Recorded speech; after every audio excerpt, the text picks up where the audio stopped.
मुख्यमंत्री अगले दिन जो मांगे हमने उठाई 31 उन पर घोषणा करने लगे, लेकिन सबसे जरूरी मांग ये है कि जातिगत जनगणना होनी चाहिए, क्योंकि जब जातिगत जनगणना होगी तो पोल खुलेगी कि किस जाति के सुप्रीम कोर्ट में कितने जज हैं, किस जाति के हाईकोर्ट में कितने जज हैं, किस जाति के यूनिवर्सिटी में चांसलर हैं, किस जाति के उत्तर प्रदेश में कितने थानाध्यक्ष, कितने सीओ पोस्टिंग पे हैं, कितने आईएएस आईपीएस पोस्टिंग पे है। इन सारी बातों के और देश में भी जो सरकारों में है उनकी सबकी पोल खुलेगी।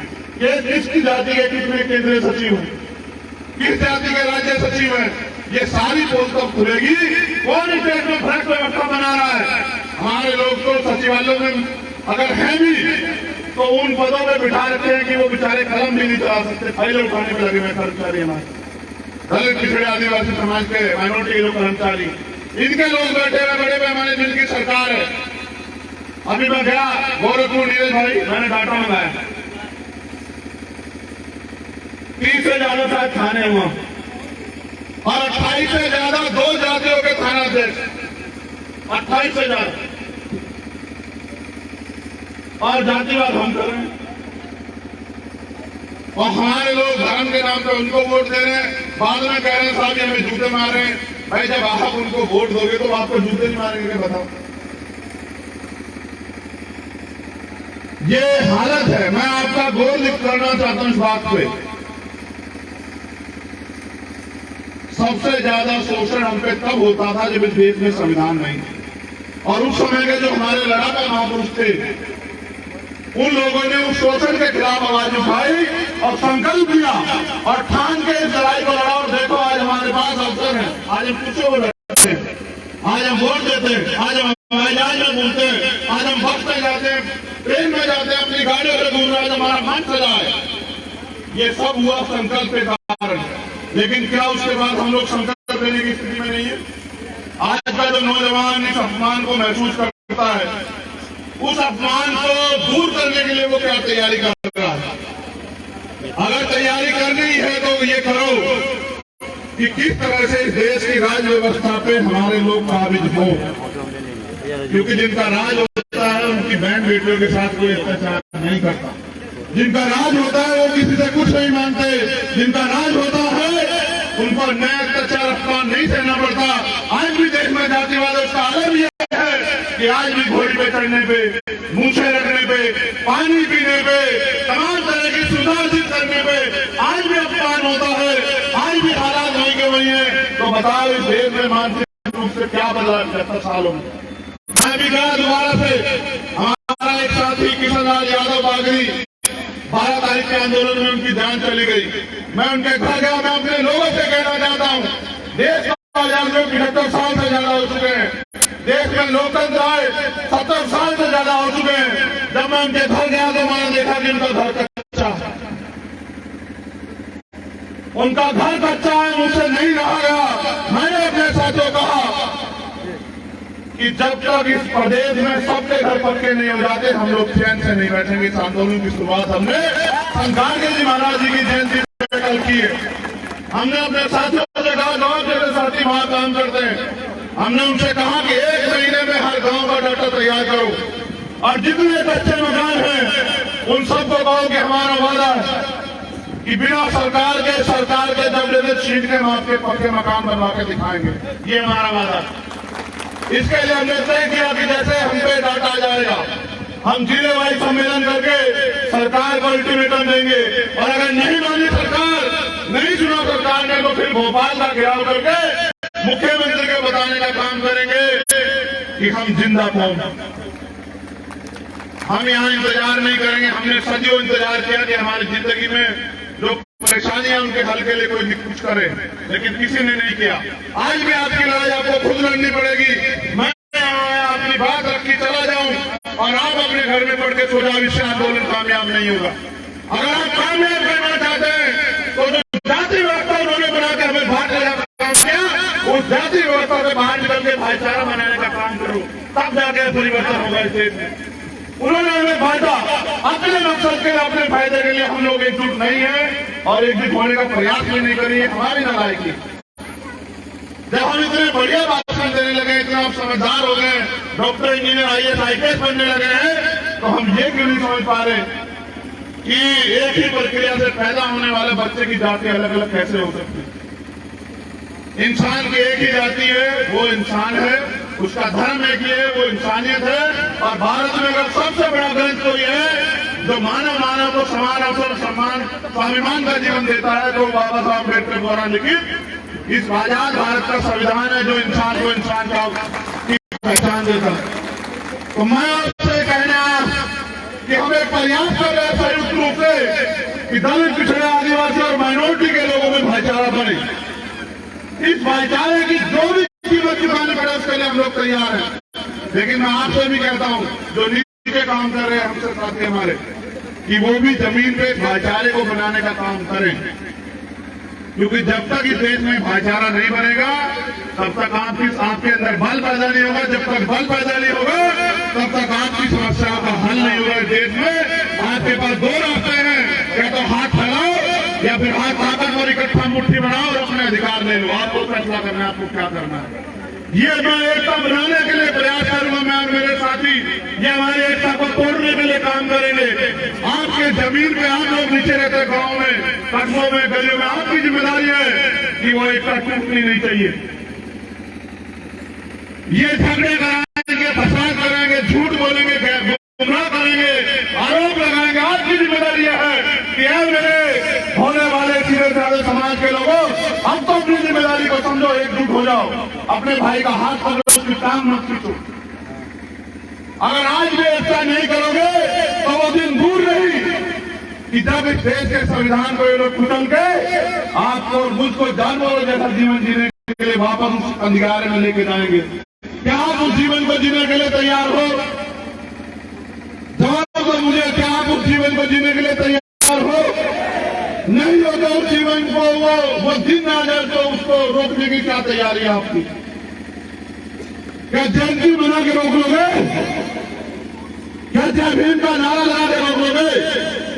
जब तक आप जमीन पे समाज में भाईचारा पैदा नहीं करोगे और उनको संगठित करके आगे की लड़ाई मजबूत करने का काम नहीं करोगे, तब तक हम लोग कामयाब नहीं हो सकते। उत्तर प्रदेश में आपने बड़े बड़े रहनुमा चुने, इसलिए मैं थोड़ा सा उत्तर प्रदेश से दूर रहता हूं कि ठीक है भाई, आपको अभी मेरी जरूरत यहाँ नहीं है, अभी आपको रहनुमाओं पे भरोसा है, मैं आपको निराश नहीं करूंगा, आप भरोसा करो। लेकिन याद रखना कि ये लड़ाई, ये युद्ध और युद्ध में कोई भेड़ बकरी नहीं उतारता, सब लोग योद्धा उतारते हैं। आप अगर उनको योद्धा समझते तो उतारो, वरना दो मेरा साथ, अगर मैं गारंटी देता हूं आपको, आप घोषणा पत्र बना के दो, मांग पत्र, उसको घोषणा पत्र बनाने का उत्तर प्रदेश में हम लोग करेंगे अगर आप लोग हमारा साथ दोगे तो। जिन समस्याओं के लिए आप उम्मीद करते हो सरकार करेगी, मैं आपसे वादा करता हूं, आप मांग पत्र बना के दो, पहले ही दिन उसको घोषणा पत्र में लागू करके और आपके अधिकार सुरक्षित करके आपको अगर गौरव का जीवन यहाँ नहीं दिया, क्योंकि ये भारत, जिन लोगों ने इतिहास लिखा उन्होंने तो पता नहीं किसका देश बताया, लेकिन ये सम्राट चंद्रगुप्त मौर्य का देश है, ये सम्राट अशोक का देश है, ये बुद्ध, कबीर, नानक, रैदास का देश है, ये घासीदास का देश है, ये फूले शाह अम्बेडकर का देश है, ये संत गाडगे जी महाराज नारायण गुरु का देश है, ये पेरियार का देश है, ये बिरसा का देश है।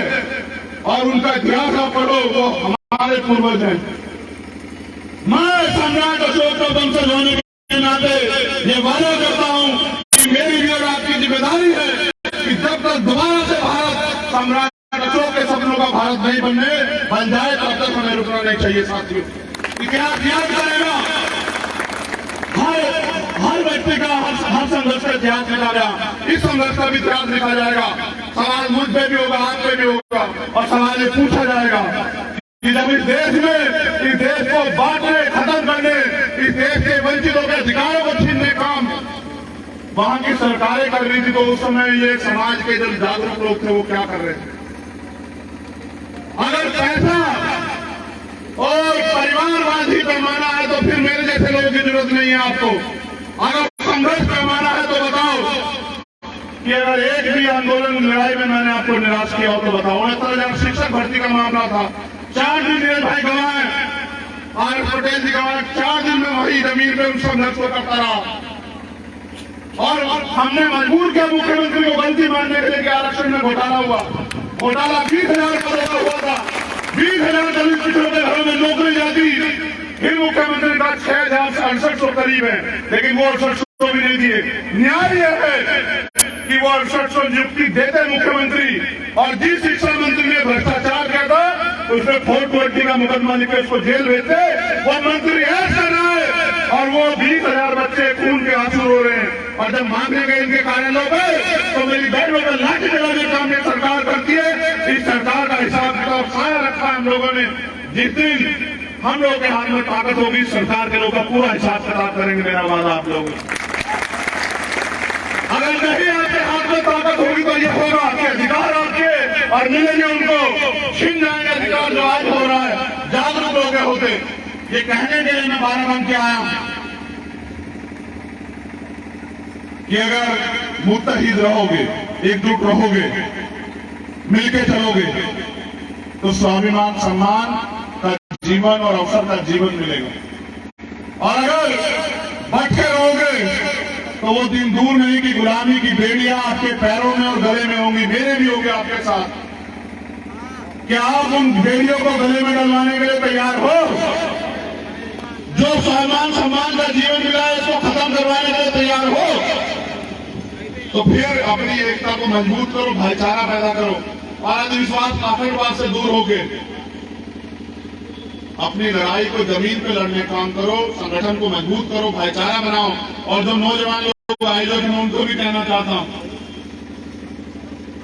जब मैंने काम शुरू किया था ना अविनाश, मेरे जिले में 1268 संगठन रजिस्टर थे।